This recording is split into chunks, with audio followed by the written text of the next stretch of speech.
천국은 살아 있을 때 들어가는 겁니다. 살아서 천국에 들어간 사람만이 죽어서도 천국에 가서 살 수 있는 겁니다. 천국은 하나님 나라를 말합니다. 같은 말인데 천국이라는 표현은 하늘이라는 장소에 초점이 있고, 하나님 나라는 하나님과 함께하는 삶, 그리고 하나님이 다스린다는 하나님의 통치에 관심이 있는 표현입니다. 뭐가 더 중요할까요? 장소입니까? 하나님입니까? 하늘입니까? 하나님입니까? 하나님이잖아요. 여러분, 추석에 고향에 오잖아요. 왜 옵니까? 부모님이 계시니까 오는 겁니다. 내 고향 포항시 북구 용흥동 123번지. 그런데 부모님이 이사 가시면요, 거기로 갈 겁니다. 천국은, 우리의 본향은 장소가 아니라 하나님 계신 곳인 줄 믿습니다. 그래서 구원은요, 하나님 나라에 들어가는 거고, 우리가 살아서 하나님 백성이 되는 것입니다. 에베소서 2장 11절, 그러므로 생각하라. 너희는 그때에 육체로는 이방인이요 손으로 육체에 행한 할례를 받은 무리라 칭하는 자들로부터, 손으로 육체에 행한 할례를 자랑하고 그것을 정체성으로 삼는 사람들로부터 할례를 받지 않은 무리라 칭함을 받는 자들이었다는 거죠. 그때에 너희는 그리스도 밖에 있었고 이스라엘 나라 밖의 사람이라. 이스라엘 나라 밖에 있다는 것은 약속의 언약들에 대해서 외인, 아무 상관이 없는 사람이었고 세상에서 소망이 없고 하나님도 없는 자이더니라고 말하고요, 십자가의 은혜를 설명합니다.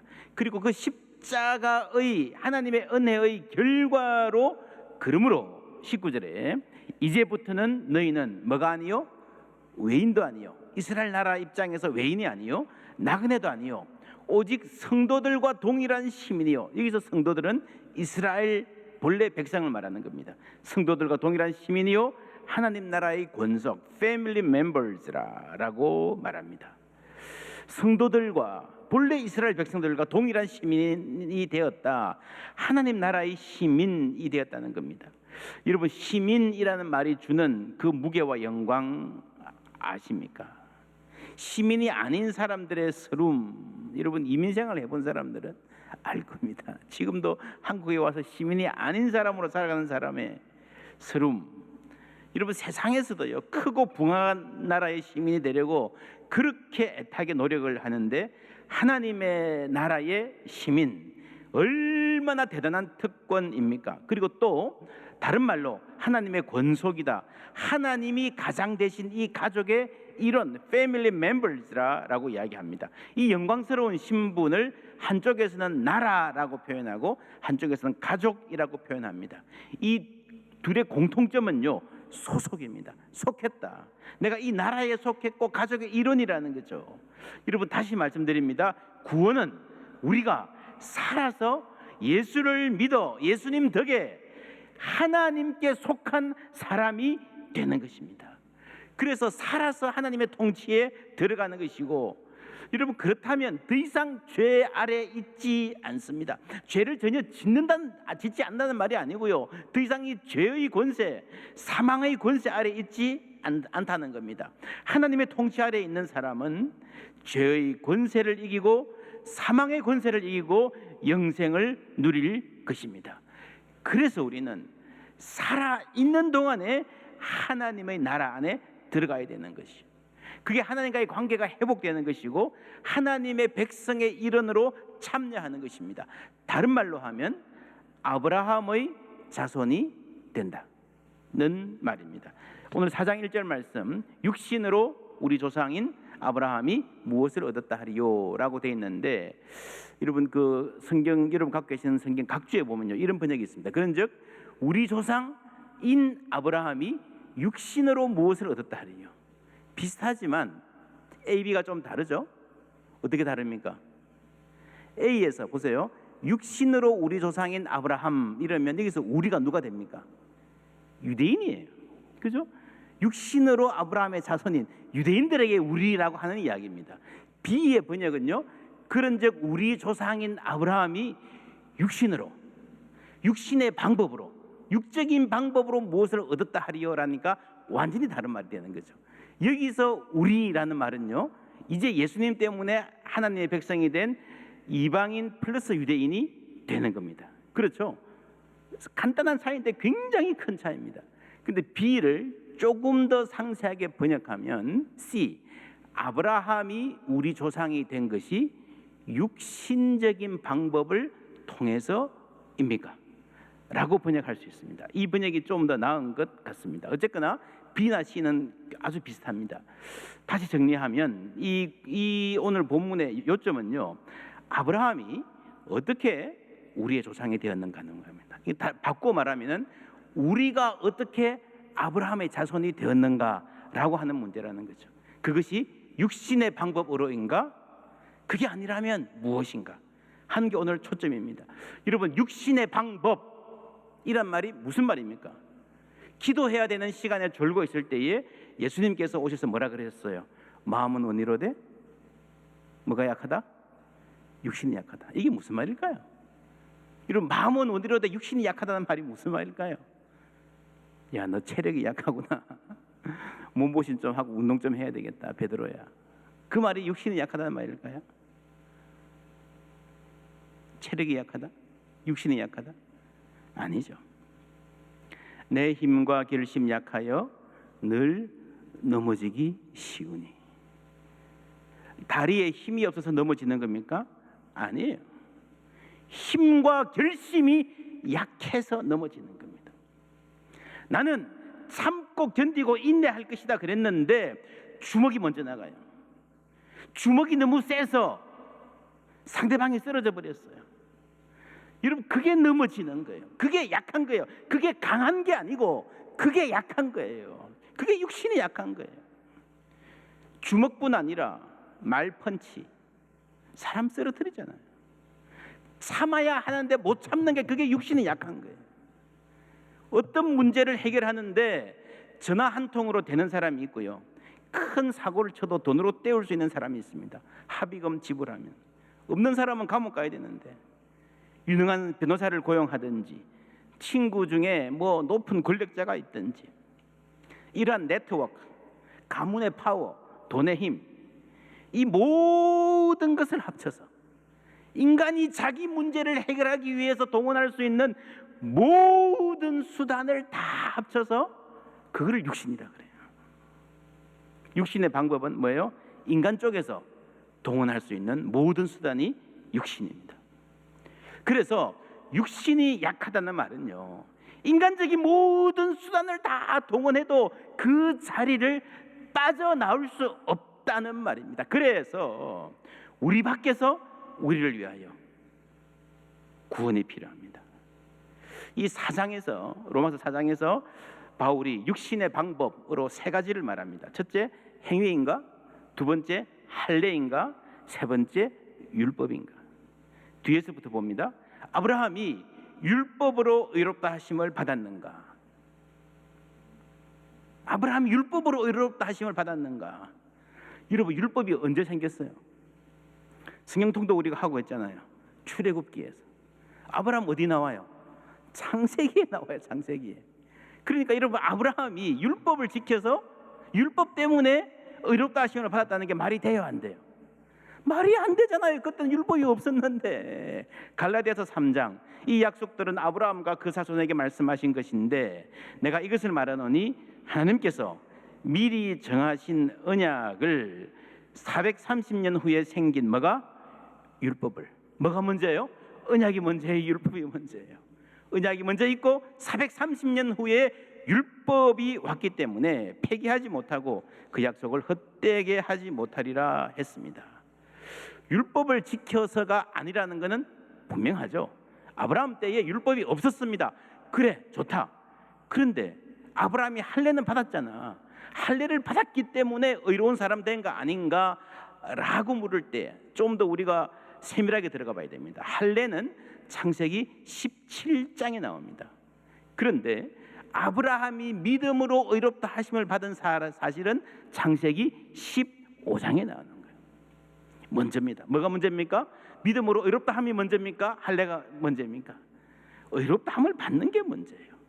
로마서 4장 9절, 그런데 이 복은 할례자에게만 해당되는 것입니까? 아니면 무할례자도 포함됩니까? 우리는 앞에서 아브라함에게는 그 믿음이 의로 여겨졌다, 이게 창세기 15장이에요 라고 말했습니다. 그러면 언제 그렇게 여김을 받았습니까? 할례 후입니까? 할례 받기 전입니까? 그렇습니다. 할례 받은 후가 아니라 전입니다. 그래서 할례 때문에 구원을 받는다는 것은 말이 안 된다는 거죠. 여러분, 할례는요, 하나님 백성에게 주시는 정표예요. 열심히 공부해서 좋은 대학에 합격하면 그 대학 배지를 달고 다닐 수 있는 자격이 있습니다. 자랑스럽죠.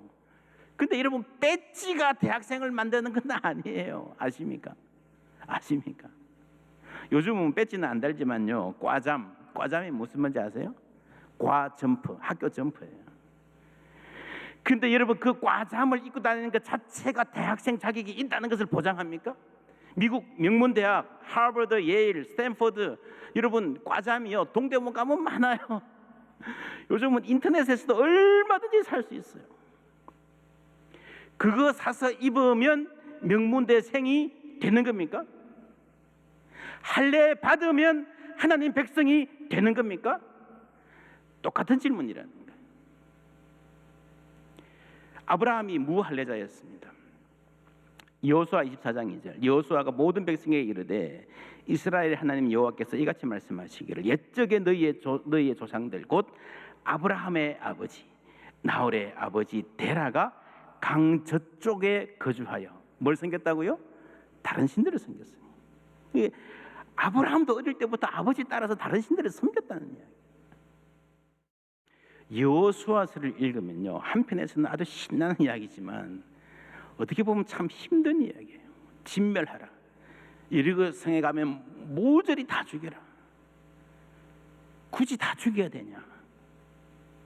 이것은 하나님께서 죄를 그만큼 심각하게 보신다는 거지, 우리 민족은 살리고 타민족은 미워하고 학대하고 마음대로 해도 좋다라는 말이 절대로 아닙니다. 왜냐하면 진멸하라는 말은요, 이스라엘에게도 적용되기 때문입니다. 아간이 범죄했을 때에 진멸합니다. 그렇죠? 더 엄격하게. 반대로 여리고성 이름으로 사는 기생 라합은 구원받잖아요. 그렇죠? 그래서 여호수아서는요, 라합을 보면 이방인이라도 순종하면 구원받는다. 아간을 보면 이스라엘 백성이라도 범죄하면 멸망한다. 여러분, 선과 악이라는 경계를 성경은 절대로 민족의 경계로 긋지 않습니다.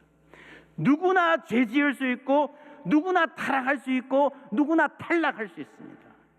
반면에 누구나 회개하고 주께로 돌아오면 새로운 삶을 살 수 있는 줄 믿습니다.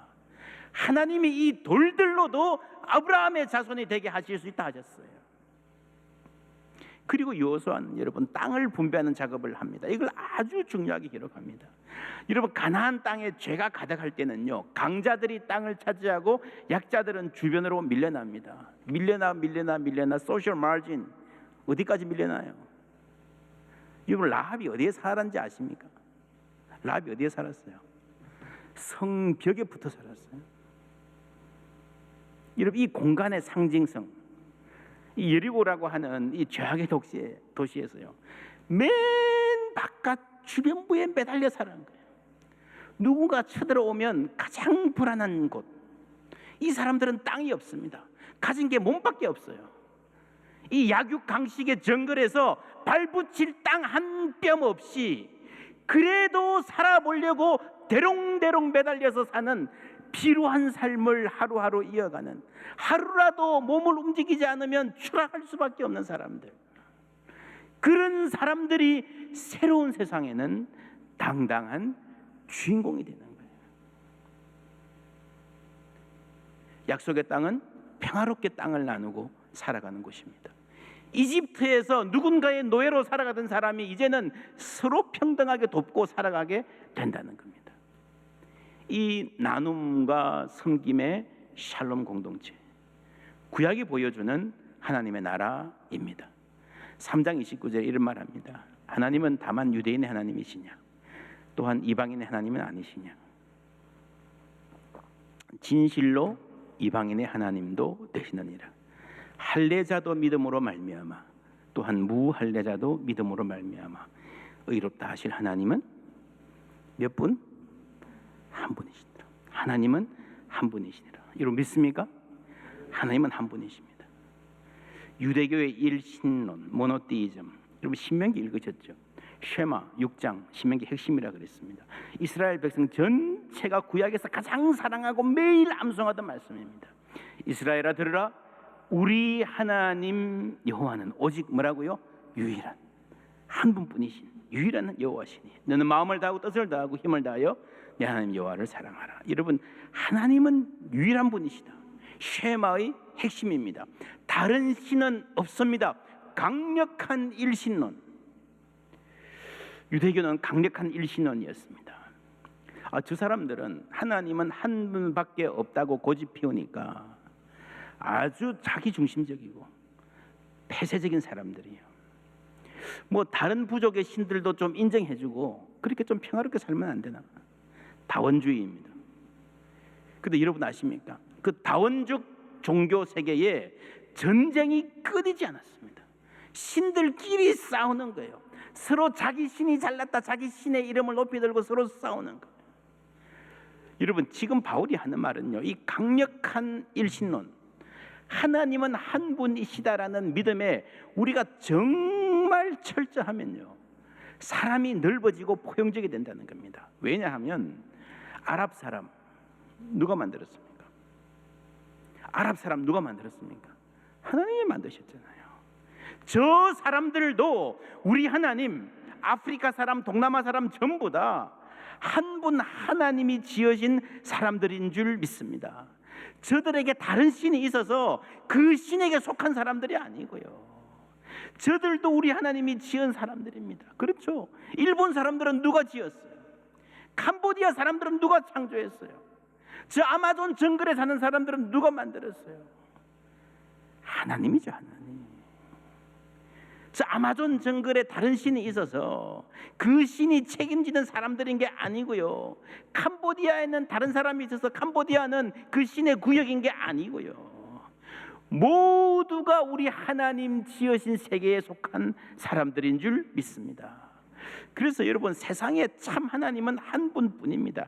그래서 어설픈 일신론은 폐쇄적이 되지만 한 분 하나님을 믿는 신앙은 포용적일 수밖에 없습니다. 이해가 되십니까? 이게 바울이 강력하게 전하는 복음입니다. 구약에서도 이미 했던 내용입니다. 하나님은 한 분이시다. 그러면요 당연히 할례자의 하나님도 되시고 무할례자의 하나님도 되시는 거예요. 백인의 하나님도 되시고 흑인의 하나님도 되시는 거예요. 그래서 여러분 하나님을 제대로 아는 사람은 포용적이 될 수밖에 없습니다. 그래서 여러분 한 분 하나님을 믿는 사람들이 140년 전에 세계에서 당시에 가장 오지인 이 한국 땅에 복음 들고 온 것 아닙니까? 저 사람들 자기들은 모르지만 저 사람들도 하나님이 창조하신 하나님의 백성이라 생각했기 때문에 이 땅에 왔고, 그래서 이 어두운 땅에 복음이 빛이 비친 것 아닙니까? 사장 13절에 아브라함이나 그 후손에게 세상의 상속자가 되리라고. 뭐의 상속자요? 세상의 상속자. 온 세상에 하신 언약은 율법으로 말미암은 것이 아니요 오직 믿음의 의로 말미암은 것이니라.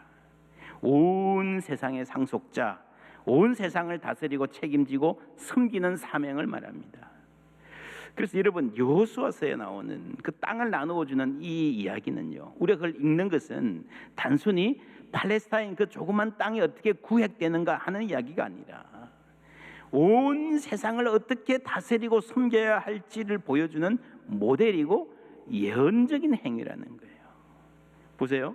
창세기 13장에 보면 롯이 아브라함을 떠난 후에 여호와께서 아브라함에게 이르시되 너는 눈을 들어 너 있는 곳에서 북쪽과 남쪽 그리고 동쪽과 서쪽을 바라보라. 보이는 땅을 내가 너와 내 자손에게 주리니 영원히 이르리라. 내가 내 자손이 땅에 티끌 같게 하리니 사람이 땅의 티끌을 능히 셀 수 있을진데 내 자손도 세리라. 그 땅을 주시겠다는 약속을 합니다. 여러분, 이 말씀이요, 단순히 우리가 믿는 부족신 야훼가 가나안보다 힘이 세어서 다른 나라들보다 더 좋은 땅을 우리에게 차지하게 해줄 것이다, 그런 말이 아니라 온 세상이 움직여 가야 할 하나님의 통치, 샬롬을 보여주는 거예요. 그게 약속의 땅입니다.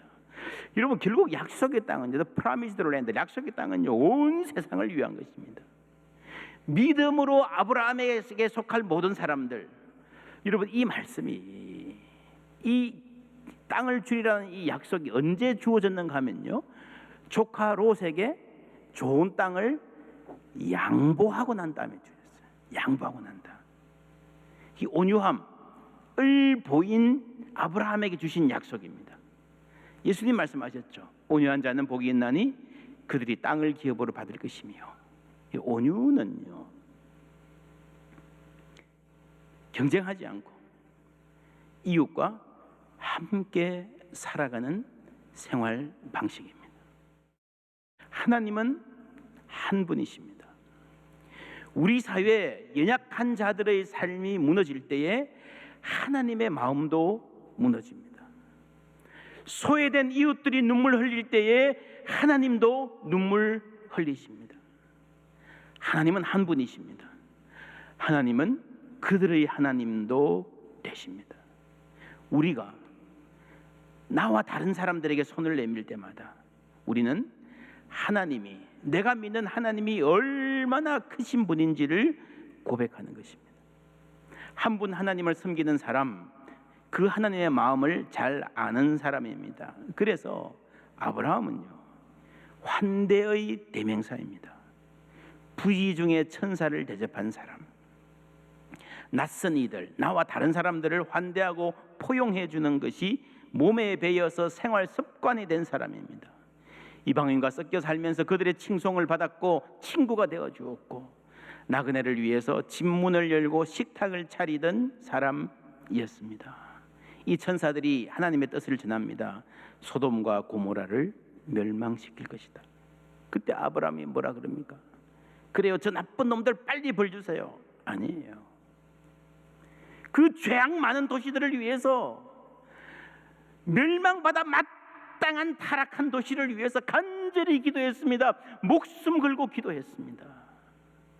오늘 우리의 교회가 본받아야 할 것은 남의 죄를 지적하면서 교만해지는 것이 아니라 겸손히 엎드려서 하나님께 기도하고 하나님의 마음으로 이웃을 품는 것인 줄 믿습니다. 내가 인간적인 생각으로는 도저히 품기 힘든 이웃을 품으면서 우리의 마음이 하나님의 가슴처럼 넓어져 가는 거예요. 이런 마음으로 바울은 로마에 가려 했고 스페인까지 가서 전도하려 했고, 그 열정으로 쓴 선교적 편지 로마서를 우리가 읽고 있는 것입니다. 이 로마서는 교리서신이지만 차가운 교리만 전하는 것이 아니라 선교의 열정에 불타는 선교서신입니다. 복음을 듣지 못해서 죽어가는 사람들을 애타하면서 복음에 빚진 사람으로 쓴 편지입니다. 우리도 마찬가지입니다. 기도해야 됩니다. 복음은 하나님이 내 아버지 되셨다는 말입니다. 그의 독생자 예수 그리스도를 십자가에 못 박을 만큼 사랑하셨다는 겁니다. 그 은혜로 우리가 하나님 자녀된 줄 믿습니다.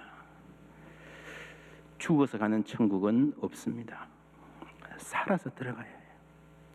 살아있는 동안 하나님 나라 들어가서 하나님 백성 되어서 하나님의 다스림 안에 사는 사람, 더 이상 죄의 권세가 힘을 쓸 수가 없습니다. 더 이상 실수 안 하고 내가 절대로 죄 안 짓는다, 그런 말이 아니고 죄의 권세가 우리를 어떻게 할 수가 없어요. 사망의 권세를 벗어난 줄 믿습니다.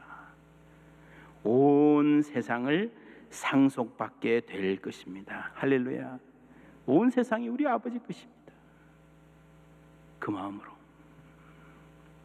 그 아버지의 마음으로 그 아버지의 딸답게 아들답게 세상을 품고 기도하고 사랑하며 사는 거예요. 그것이 복음의 능력이요 복음의 영광입니다.